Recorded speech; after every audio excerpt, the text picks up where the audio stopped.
Guardate, questa è una bella sfida, forse la più grande sfida che tocca al Veneto assieme a quella dell'autonomia, e penso che sia fondamentale parlare con i veneti di questo evento. Non è un evento che riguarda solo la montagna, no? La sfida più grande è nelle mani di Luca Zaia quando mostra il risultato di un percorso difficile ma vittorioso. È il contratto firmato con il CIO. Il giorno dopo l'annuncio di Losanna, il giorno dopo la festa, è lo stesso governatore ad ammettere ancora non ci si rende conto. Dopo aver mostrato il video del momento cruciale, in un palazzo Balbi a 5 cerchi c'è il momento dei ringraziamenti. A tutta la delegazione, certo, ma in primis alla gente. Ringraziare i veneti, perché comunque hanno creduto a questa folle idea, no, di candidare Cortina e di crederci fino in fondo. Ma è anche il momento di ricordare quanto sia stato complicato questo cammino. Vi ricordo le difficoltà iniziali con il governo, il tema del fatto che comunque il comune senso del pensare rispetto a certi ambienti è quello che l'Olimpiade è spreco, e quindi abbiamo costruito un dossier che è assolutamente tranquillizzante nei confronti di tutti. Quando vedo ad esempio qualcuno che anche in queste ore, pochi, ma c'è sempre qualche kamikaze, che dicono ma gli sprechi, ma le ruberie, ma l'ambiente, vi ricordo che il nostro dossier, ditelo con orgoglio, è un dossier low cost. Da soli contro tutti per buona parte di questa avventura, ma per Zaia le polemiche sono già il passato.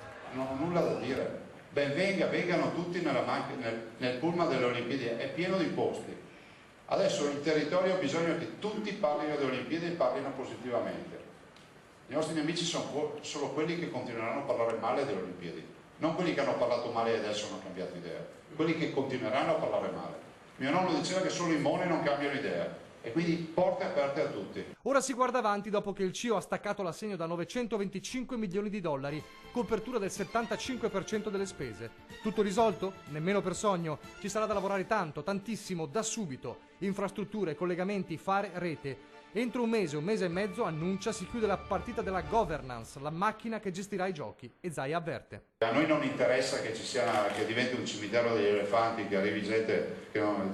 magari, come si può dire, politici di ritorno, altre robe di questo, vi garantisco io che non li vedete su queste strutture. Ci saranno manager con visione industriale. Le stime parlano di un appuntamento che produrrà una ricchezza accumulata di 2,3 miliardi nell'arco di tempo 2020-2028, con possibilità di ricavi che si estendono fino a 3 miliardi di euro per Milano e Cortina. Insomma, vogliamo ridare look e visibilità e appeal a questa montagna veneta che ha, ma deve ancora fare un salto di qualità migliore nell'interesse della gente di montagna. Dalla montagna veneta se ne vanno ogni anno migliaia di persone dalla provincia di Belluno, e penso che questa sia la cura da cavallo per la montagna veneta. È inutile stare lì con le carezze, con i guanti, per non stare niente o con le pacche sulle spalle. Sfida dura, ma che si deve giocare.